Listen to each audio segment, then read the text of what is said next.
Hello everyone, this is Chef Commander Coffee, back with my next episode in my 0 AD Empire's Ascendant series. This is the overview of the Roman Republic. Probably a fairly popular team as far as I am aware. So, we'll be playing the Romans against the Sandbox AI. Same settings we've been going through all of the overviews with. So let's start and see what we can make of the Roman Republic.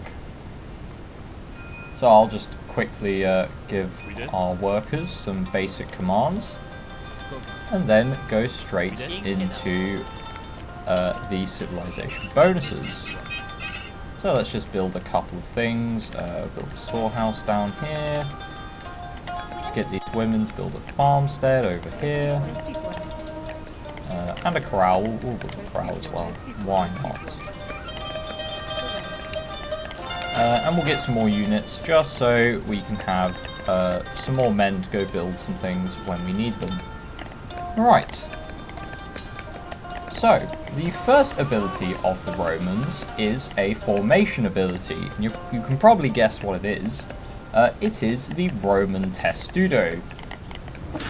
So, the Roman Testudo can only be formed by a unit of legionaries, which I believe counts as the Hastatus, the Triarius, which are the spearmen you can train from your barracks, and the Extraordinarius, which are your champion swordsmen. This formation provides improved protection from melee and ranged attacks. However, the movement rate of the formation is much slower.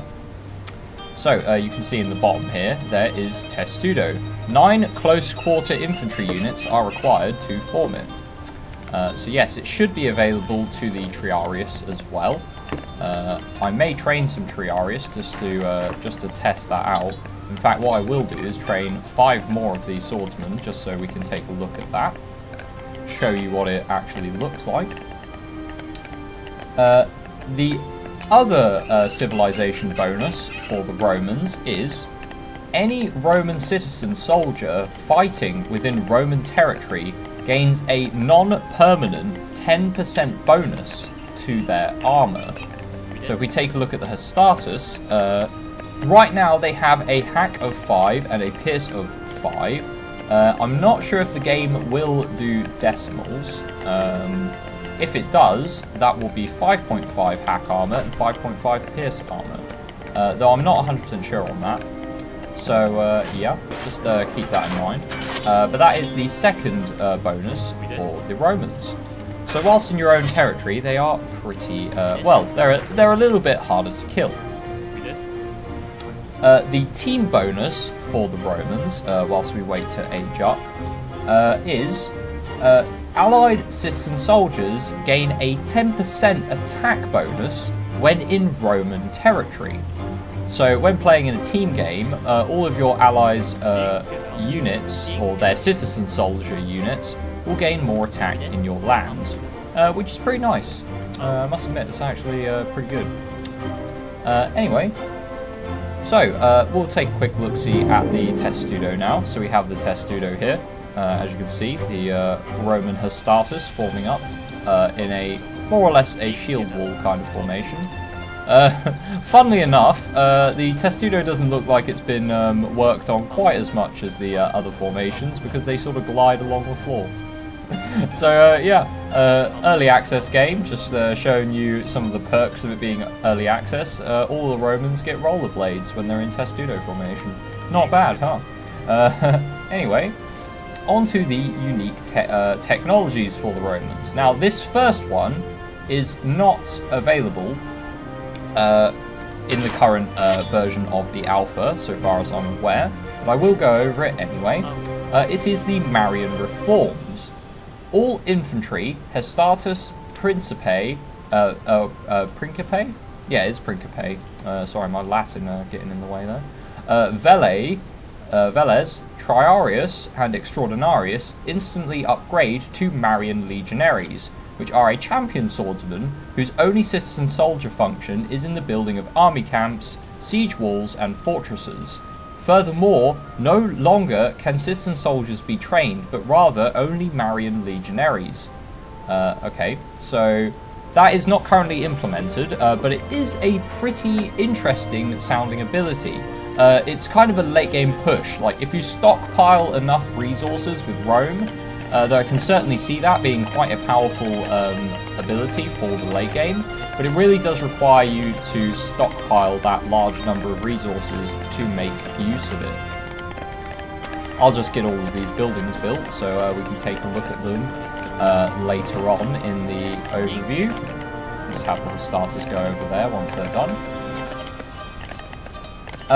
The other upgrade of the Marian technology, which is obviously not implemented yet, is you also gain access to the Swift Numidian Cavalry. So there you go, you get a special cavalry unit as well. Again, work in progress, so it's not quite available yet. But when it is, I'm pretty hyped to try that out. Sounds pretty cool. I think it will honestly make Rome a lot better as a team than they are currently. Not to say Rome's bad, but none of the teams are bad. But yeah, it will be fun to play around with that. The next unique technology is Sibylline books. All units and structures gain 25% vision range. All remaining technologies have minus 50% cost and research time. So, I believe this is a technology that will be available from, if I'm not mistaken, maybe from the Temple of Vesta. Again, it may not be currently implemented, but I will take a look around all of the buildings just to be sure of that. I'll put the speed up as well. It's available from the temple. Now, the tooltip for Sibylline books currently doesn't say that it reduces the cost and research time of all technologies you haven't yet researched. So, I'm not quite sure if that part of the unique technology is currently implemented. But the 25% vision range certainly is.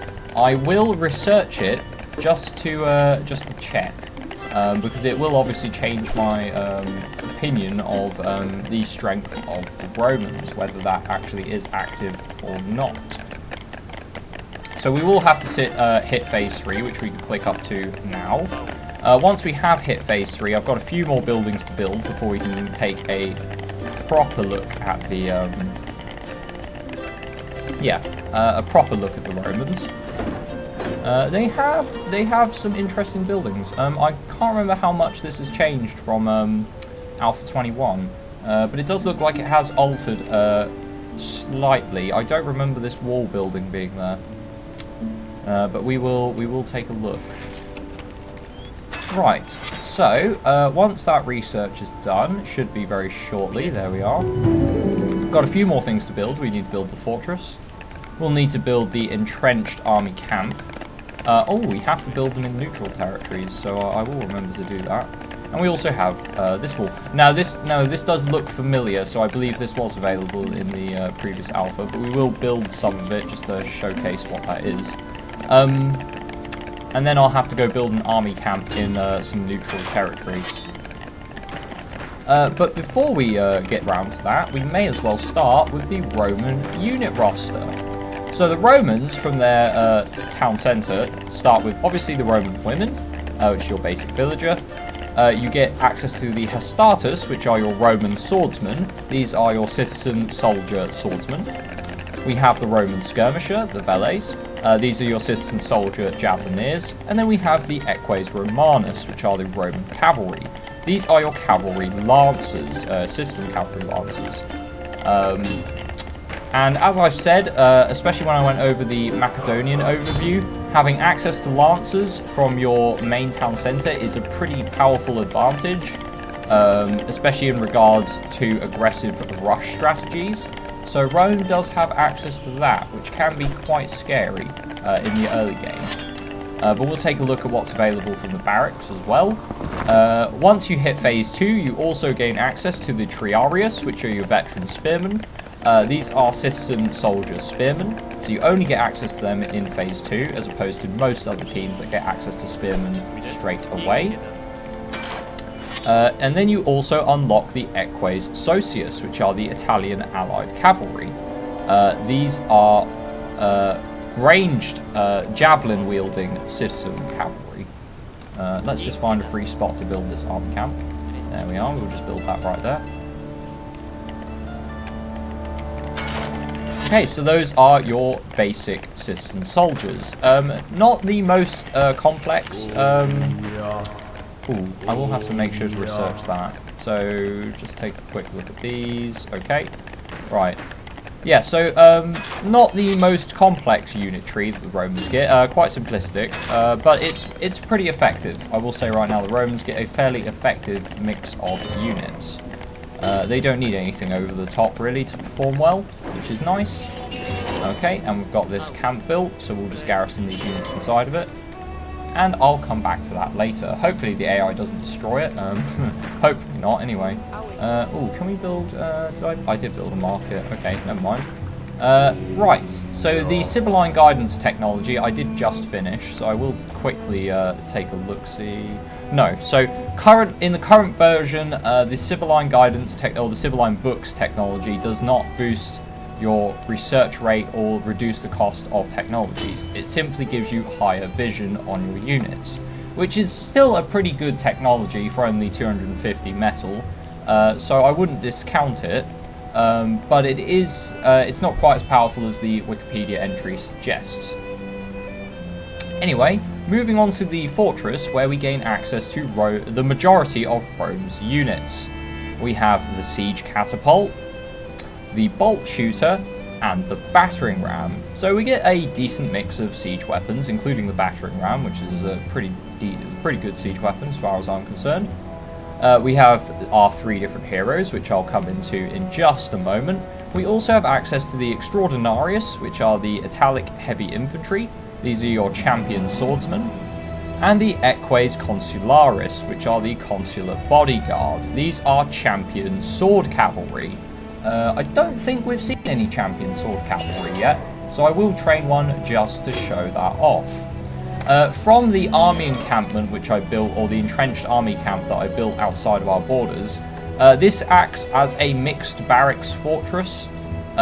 You can train your basic citizen soldiers here. You can't train the javelin citizen cavalry, but you can train the other 4 units you have in your roster, including all of your siege weapons. So just to point out its training capabilities before we talk about it more later on. So here we have the Extraordinarius, and yes, they do get access to the Testudo as well. And we'll soon have the Equius Consularis done. And I will quickly speed it up just so that when they are completed I can quickly do a talk about the stats of them, because again I can't remember talking about any champion sword cavalry so far in this overview series. So here we have the Equius Consularis. They have a close quarter attack of 13 hack at an attack rate of every 0.75 seconds. They have 8 hack armor and 7 pierce armor. This really puts them up as one of the premier units for dispatching lightly armed enemy units, such as archers and things. They hold up in a melee a lot better than Lancer cavalry. You can leave these guys in a melee and they will still do a pretty serviceable job in the middle of a fight. They still have difficulties dealing with spearmen, but not quite as much as Lancers, simply because they have a higher attack rate. If you were to put one of the Consular Bodyguard up against a Champion Lancer, I believe the Consular Bodyguard would win, simply because the proportion of attacks that they're throwing out will end up dealing more damage than the Lancer's higher damage attacks. Damage reduction will take more of an effect against higher numbers. So the base damage of the Lancer will be affected more by your armor technology and armor value, whereas the sword cavalry will just do more damage over time. So they're pretty good at dealing with champion lancers as well as mostly ranged infantry, as well as ranged cavalry. I mean, they won't have any problems dealing with ranged cavalry either. So the three champions, or three heroes rather, sorry, not champions. The three heroes available to Rome are as follows. The first one is Marcus Claudius Marcellus. He is a hero cavalry swordsman, and his ability is twofold. The first part of it is 15% more attack for your cavalry within a range of 60 meters, and the second part of the ability is minus 10% attack for enemy infantry within 30 meters of him. So if you're going for a very heavy cavalry strategy with the Romans, then Marcus Claudius is certainly the hero you want to take. His bonus for reducing the attack of enemy infantry can be quite useful if your cavalry get caught out of position by spearmen. He will help them last a fair bit longer. Again, the 3 times damage bonus spearmen have against cavalry, their numbers will be reduced. The number will be reduced further, as the percentage will take more of an effect on a larger base number. It's just maths there. But yeah, something to keep in mind when considering Marcus. The second hero Rome has access to is Quintus Fabius Maximus. He is also a cavalry swordsman hero, and his ability is all of your units and structures gain +2 armor, and this is a global ability. +2 armor of all kinds for all your units is effectively the same as 2 extra technology levels for both types of armor, both your infantry and your cavalry armor. So, and the armor technologies are some of the most expensive ones that you can research when you're considering the bulk cost of them. 1,000 wood and 350 metal is pretty pricey. So him giving you 2 levels of armor straight off the bat for all of your units is pretty hefty. And it does include buildings as well, so your buildings will be a lot harder to destroy too. The third hero we have is Scipio Africanus, who is also a hero cavalry swordsman. So all of your heroes are cavalry swordsmen. Just goes to show Rome loves its cavalry with swords, I guess. His ability is Triumph, which gives 20% attack and +2 capture for soldiers and siege engines within 10 meters of him, which is a little bit small. I will train Scipio just to show you the radius of 10 meters. It's not a lot. I think it might be the same radius that healers have, which is not great. His ability is kind of similar to other heroes that we've seen in this overview series already. Heroes like Hannibal Barca, things like that. I don't know why his radius is so small. It could be a typo, but we'll see. No, he literally has a 10-meter radius. That is a little strange. I don't know why they chose to give him a 10-meter radius. That does seem a little weak. So if any of the developers are watching this and take my criticism seriously, compared to the other heroes Rome has, or in fact the other heroes available for other civilizations, I think he could do with a radius increase, to be honest. I don't see the reason for giving him such a small radius. Like, he has to be standing practically on top of your units. Like, he has to be standing this distance between your units. I mean, if you put him in a formation with other cavalrymen, that would be fine, but only that formation benefits, whereas the other heroes certainly have a larger radius, so they can affect more regiments on the map. So I'm not quite sure why his radius is so small. Maybe for balance reasons, but personally I feel he's probably a little underpowered for having such a small radius. But nevertheless, it is a good ability. 20% attack is pretty strong, and the 2 capture rate is also very nice. The bonus to siege engines, it's pretty handy for the battering rams. I mean, you could hang Scipio back with your bolt shooters and siege catapults wouldn't be a terrible idea. He might be more useful as a sort of a siege buffing commander that you keep behind your lines with your siege weapons. He could also help to protect the siege weapons in case they get flanked. But yeah, I honestly feel he could do with a slightly larger radius. Anyway, that was the roster of siege weapons, champions, citizen soldiers, and heroes for Rome. So let's go into some of the unique buildings that Rome has available for it. So the first one that we've already sort of seen is the Entrenched army encampment over here. Now this can only be built in neutral territory, and whilst it's not garrisoned by Roman units, it will slowly convert to Gaia. You only need, however, you'll need at least, I'm going to just see the minimum number of units. You need at least 2 units garrisoned inside the army camp to make sure that it does not convert to Gaia.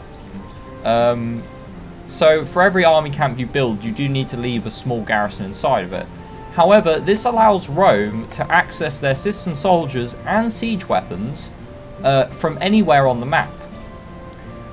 On top of that, the Entrenched army encampment does provide a garrison limit of 40, which is pretty powerful. I mean, this thing should shoot arrows out at attacking units. It should do. I don't see why it wouldn't. So it's pretty powerful in that regard, but it does recruit all of your siege weapons as well, which is quite strong too. And it certainly gives Rome a little bit more flexibility in regards to how they choose to expand around the map.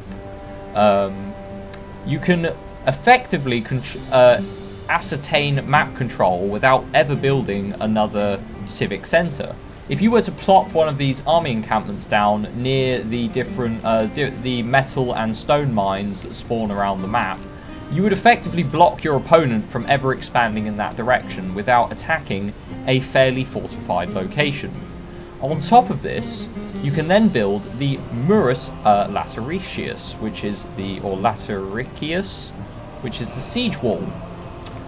You can build these in neutral and enemy territory. I think you can build the Entrenched army camp in enemy territory as well. You can. So you could build this in literally inside your opponent's borders, and you could build these in your opponent's borders as well. Now, the advantage of the Roman siege walls here is that not only can they be built in neutral territory, but you can garrison units on top of them as well. They will slowly convert to Gaia if you don't garrison units on them, though you should only have to garrison one to stop them from properly converting. So if I was to put one unit inside this tower, yep, this is now fully loyal. And if I was to garrison one unit inside, can I not garrison them on the walls? Is it because you're not a ranged unit? It might be because you're not a ranged unit. I'll quickly train a Velite just to be sure of that.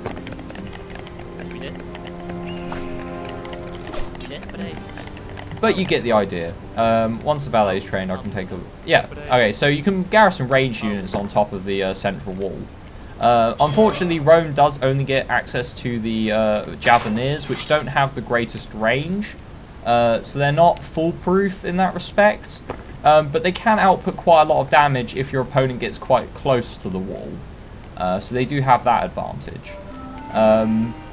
But yeah, the ability to build these walls inside your opponent's land, you can do some pretty tricky stuff with the Romans in terms of your actual offensive capabilities by entrenching yourself in a siege-like position and then just slinging rocks at them and forcing them to come and engage you in a fortified location to even access their outside resources, which is pretty funky. I don't think it's the most powerful, unique buildings or abilities we've seen so far, but it's by no means, you can't just ignore this. This is still pretty strong. Right. Those are the... Oh, I also forgot. We did build one of these earlier. This is the Temple of Vesta. This is a special temple that the Romans get to build. If I can just find a citizen soldier just to go over the abilities of it. Let's bring it back down to normal speed. So the Temple of Vesta. Special temple, as you can see, it has two radiuses. The first radius is its healing radius, just like a standard temple. The second radius is a loyalty bonus, 50% loyalty regeneration rate for all structures within 75 meters. So all of the structures designated with the two hammers above them, that's the loyalty regeneration bonus that is providing. So much like the Ishtar Gate of Babylon that the Persians can build, Rome gets access to one of these similar type buildings as well. It can also research all of your temple upgrades and train healers. So in place of building actual temples, if you're not really that bothered about building temples, you can instead build the Temple of Vesta as a replacement. But you can only build one. Now, the Garrison loyalty regeneration rate is not the most amazing ability for a unique structure, but it does have its uses, especially when expansions are concerned. If you were to build an expansion towards your opponent, and then that is the place where you choose to build your Temple of Vesta, then that will help those buildings remain, well, they're much more easy to defend. You need either less men garrisoned in them, or the same number of men garrisoned, but they'll be much harder to take. So it does have its uses in terms of building a more stronger forward location. But you can also use it in a defensive manner, just like here, for example, where it is covering multiple buildings within inside your main base, making those harder to capture. Buildings like fortresses are less important to cover with this ability, because their capture ratio is very high already at 4,000 loyalty. Some of the best buildings to cover with the Temple of Vesta is the sentry towers you build in Phase 1. These sentry towers here. They actually are very easy to capture. Now, you can only build defense towers within 60 meters of each other, but you can, if I was to build one there, and I could build another one over here, and I could stick another one down, say there, they should all be covered by the Temple of Vesta. So you can build a ring of towers around your Temple of Vesta, which keeps your central location for your base, or wherever you choose to place this, pretty much well defended. And you can always upgrade those sentry towers once you hit Phase 2. You do have to hit Phase 2 to build this temple. But you may decide not to upgrade the towers, but if you've got spare wood early on in the game for whatever reason, you can choose to build some towers just to improve your early defensive capabilities. And then you can forego upgrading them if you feel you don't need them later on. But it's still a good location for the Temple of Vesta. Yeah. So you can see this is a bit misleading, because whilst the sentry towers do have more loyalty value than the actual guard tower, the sentry tower can't garrison as many men. It can only garrison 3 men compared to the 5 men the defense tower gets. This makes actually a massive difference in how fast it can be captured. If you only have 3 men garrisoned inside the sentry tower, a small unit of, say, 10 citizen soldiers should be able to capture this without too many issues. And also you do need to build a defense tower and research the murder holes upgrade for this to defend itself against attacks at the foot of the tower. So when units are directly around it capturing it, you need that technology or else it can't hit them. So you will need to at least build some defense towers to make use of these, or to make the maximum use of them, I should say. But it is a nice bonus for the Temple of Vesta. So, that was the unique buildings and all of the units for Rome. But what does this mean for Rome? Well, the most common strategy you will see Roman players go for is, generally speaking, these Lancer Cavalry. Now, I've already said in my Macedonians overview, Lancer Cavalry are one of the most, they're one of the highest rated, I'd say, in the community, cavalry units for early rush strategies. The fact that they do a lot of base damage within their first charge attack makes them an ideal unit for picking off ranged citizen soldiers or women inside your opponent's base early on in the game. Now, not many teams gain access to them in Phase 1, but if you are a team, like the Romans, that does gain access to them in Phase 1, it can make your early rushes be particularly dangerous for your opponent, because you can really surgically hit certain parts of their base, say an unprotected wood line, or really actually drive your cavalry straight into the center of their base, right near their town center, where they've been building their farms. And if they don't garrison their units quickly enough, you might be able to pick off one or two of their women every single time you go in for an attack.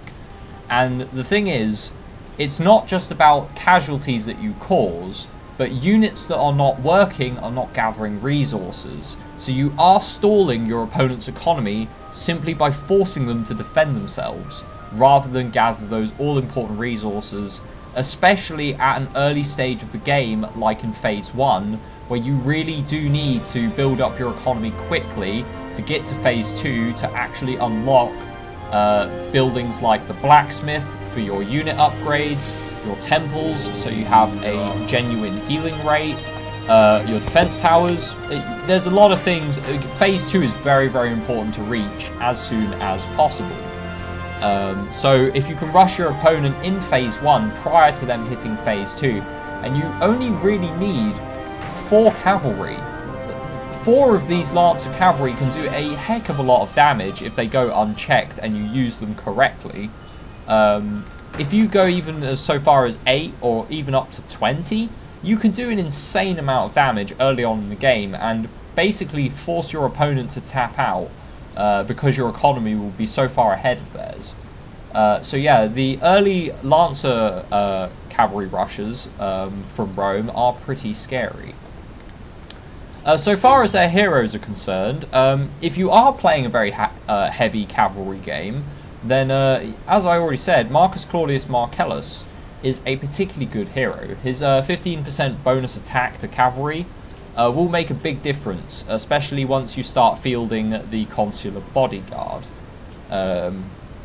If you do go heavy on cavalry early on in the game, it's generally a good idea to start getting a livestock food production as opposed to farming for the majority of your food, and that will mean that your citizen cavalry still have a job once they come back from raiding. Whilst they're raiding, you can build a few livestock from your pens, and then your citizen cavalry can gather that just to make up their worth whilst they're hanging around your base. And once you start transferring into Equius Consularis, there's no reason that you can still use your Lancer cavalry. They're still pretty decent units, and the allied Italian cavalry have javelins. Now, javelin units are some of the highest damage units in the game alongside Lancers, so any sort of upgrades you get to attack damage will affect them more. So a cavalry heavy Rome game is certainly something you can try. It will make you very maneuverable. You won't have to rely on, say, these static army campment emplacements to really push pressure onto your opponent. As far as the other heroes go, and some more strategies with Rome, +2 armor for all units and structures it's pretty self-explanatory. It's not so much for a defensive playstyle, as you might think. Quintus Fabius Maximus can be used offensively as well. Because if you were to, say, go to Phase 3 as quickly as possible, all of your citizen soldiers are counted as having 2 points of armor higher, which is the same as getting both of the armor upgrades at the blacksmith for both infantry and cavalry. It should affect your... I would imagine it affects your siege weapons as well. Yeah, it should do. Which makes your siege weapons a bit harder to destroy as well. Couple this with the fact he gives bonus armor to your structures, and it makes the army encampment very difficult to destroy, and your units a lot harder to kill whilst they're protecting it. So Quintus Fabius Maximus can be the hero for you if you want to actually go on an early siege offensive using your army encampments and your siege walls and building them in your opponent's borders. Because your units will have higher armor values, thus allowing them to survive longer in a prolonged siege, where you won't have access to things like your temples. And the Romans do lack in ranged weaponry. So you will need a lot of, say, bolt shooters to make up for your lack of ranged weapons, or establish cavalry superiority to really flank and remove your opponent's ranged units. Other than that, yeah, poor old Scipio. I would never, compared to the other two heroes, I wouldn't recommend taking Scipio. It really is just the range. Like, if his range was 30 meters, I could say definitely use him. If his range was 60 meters, then it would be, without a question, he would have a place in the Roman roster alongside the other two heroes. But because he's only got 10-meter range, he's really a bit underwhelming. It's too short of a range to make effective use of his ability. It's kind of disappointing, really. But there you go. Some things still need to be worked out and balance patched and all that sorts of things. So as long as it's identified, then maybe a discussion can be raised about it. Maybe I'm wrong. Maybe Scipio is actually the best hero for Rogue, and I just haven't played the online in Alpha 22, so I don't know what the meta is like. But from a glance, from someone who played a fair amount of Alpha 21, yeah, Scipio's 10-meter radius does seem to be a bit on the weak side. Yeah. But anyway, as far as Rome goes, aside from that, you don't have any particular strengths in regards to booming. Considering your civilization bonuses and your team bonuses for the allies, expanding as Rome is generally a pretty good idea. Because your units will get more armor whilst inside your own borders, your allies will get more attack whilst inside your borders. So with Rome, an expansion strategy would really revolve around locking down certain locations of the map using your entrenched army encampments. Once you've locked that location down and you've really discouraged your opponents from trying to expand there, because it's really just not worth the effort without sending a full army. And if they do send a full army, you have the defensive advantage by having this encampment there already. What you can do is, once you've locked the location down and your opponents have given up attacking it, you can then place your town centre there, quite close by, and then capture that location of the map for yourself. Really, the places you want to be focusing on getting these army encampments down is on stone and metal nodes. The mineable nodes are generally, as I said in some of my other overview videos, the highest contested locations in the game, simply because they are some of the they're the more readily depletable resources. Trees are generally a lot more accessible, food is infinite, so yeah, stone and metal is really what gets fought for in the middle stage of the game, and if you can lock it down, you've already established quite a hefty economic advantage. So I would recommend doing that with the army encampments if you want to play more expansively, more defensively. Some of the weaknesses with Rome's roster, we already kind of said. Lack range units. Yeah, you just get skirmishers, that's it. I'm not sure why Rome doesn't get, maybe... I would like to see... I don't think Rome's quite as strong as other teams. They're not one of my highest rated teams, for sure.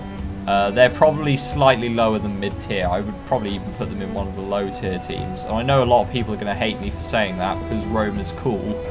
Yeah, Rome is cool, but you don't have any range units, which hurts a lot, like a lot. What I would like to see on Rome is mercenary archers and slingers. Possibly even mercenary sword cavalry. Not mercenary sword cavalry. Maybe even mercenary. Yeah, maybe mercenary sword cavalry. Actually, I don't think they really need it, but I mean, if we're going to go down that route, I would definitely like to see mercenary slingers or archers as well in Rome's roster. I feel it suits them with the auxiliary kind of. It would be nice even if they got another building, like from the army encampments, rather than building citizen soldiers, if instead they trained auxiliaries. So they could train like an auxiliary spearman, an auxiliary swordsman, maybe not an auxiliary swordsman, but an auxiliary spearman for sure, an auxiliary archer, an auxiliary slinger. I think that would be really good, simply because Rome did utilize all of these weapon types when it was expanding its empire. It did utilize a lot of them, especially in regards to who was in the legions and who wasn't. The legionnaires were primarily using pilums and pugios, which are the short sword and the javelin, effectively. And a lot of Rome's versatility in terms of its army did come from the auxiliaries, which were subjugated barbarian tribes and city-states that they conquered, and they levied units from. The auxiliaries weren't poor units by any stretch of the imagination, but as far as 0 AD's mechanics are concerned, I think they would best fit under the mercenary tag. It might be a case of Rome instead getting a different kind of barracks, maybe, that trains auxiliaries, instead of swapping the army encampment. But I honestly think that would probably be the best way to change Rome, is just change the army encampment to get auxiliaries instead of citizen soldiers. Because right now I feel that the lack of ranged weapons, or the complete lack of ranged weapon options, really does hurt them as far as viability for a team goes. But like I said, they're not weak. The Testudo formation does give them a lot of help in regards to dealing with ranged units, but it's by no means perfect. You do get a lot of missile and melee damage resistance whilst in Testudo, but you are a lot slower. So you're very likely to get skirmished to death if you just rely on Testudo to advance on your opponent. You can somewhat circumvent this by using battering rams, but eventually at some point your units are going to have to leave the battering rams, and yeah, it's not going to look pretty after that. You do, like, if you can't win cavalry superiority, which again you really should be able to with Rome, but against other teams that have cavalry champion lancers or champion sword cavalry and things like that, you're going to find it a lot harder to win that cavalry superiority. And also nations with champion spearmen, they will ruin your cavalry. Doesn't matter whether they're consular bodyguards or not. They will absolutely end them. So you are going to find it difficult if you come up against an opponent that knows how to really deal with cavalry, to find a gap in their defenses and really exploit that to make up for your lack of ranged weapons. So yeah, that's just my little thoughts on Rome. I don't want to discourage anyone from playing them, because I have played Rome quite successfully beforehand, and I do think they still have one of the strongest rushes in the game, thanks to the Lancer cavalry they have access to. But I feel like they really could do with a bit more late game potential, or even mid game potential. They are very useful in a team game, though. Don't get me wrong, they are very useful in a team game. The ability to build those army encampments out in neutral territory makes a massive difference in terms of map control. It really does. So, that was my overview on the Romans. The next team coming up in my overview series is the Seleucid Empire. I hope I'm saying that right. I think I am. But yeah, the Seleucid Empire. If I had to say, probably my favourite team. I wouldn't say it's the strongest team in the game. I would probably save that spot for either the Malians or the Persians. But I honestly believe the Seleucids are my favourite team, and I'll tell you why when we get to that video. So, I hope you guys enjoyed. That's it for Rome. It's been me, Chaff Commander Coffee. Thanks for watching, and I'll see you in the next video. Goodbye.